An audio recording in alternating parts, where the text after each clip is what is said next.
Iran's violent crackdown on the political opposition there might be having the intended effect. For the first time in 8 days, there were no major demonstrations in Tehran after the government arrested scores of protesters. Iran television is reporting 10 people died in this weekend's bloody clashes. That would bring the death toll to 17. There are doubts about those numbers, fears the toll could actually be higher. President Obama called a meeting at the White House today about Iran. More in a moment on that. First, our senior foreign correspondent, Jim Sciutto, tonight. Today, government scare tactics appear to be working. Tehran's streets largely quiet. That's in glaring contrast to the violence overnight, seen here in these new images. As rallies failed to materialize, we heard early signs of frustration. A female protester reached by telephone in Tehran complained about a lack of leadership. Is that disappointing to you that there's no leader?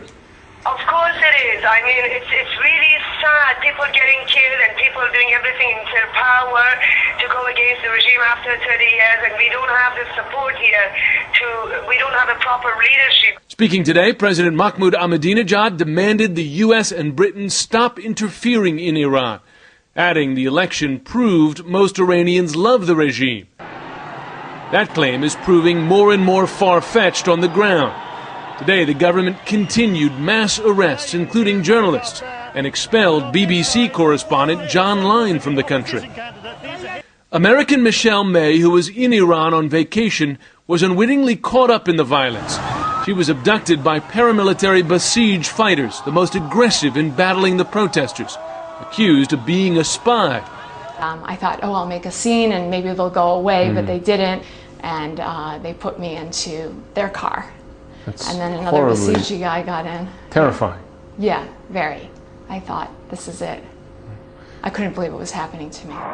Before releasing her, police forced her to sign a confession.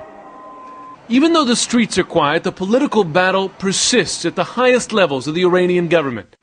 Fact is, the protesters have some very powerful political backers. The question now is whether they continue to back a popular rebellion or they try to reach a political compromise that satisfies both sides of this deeply divided country.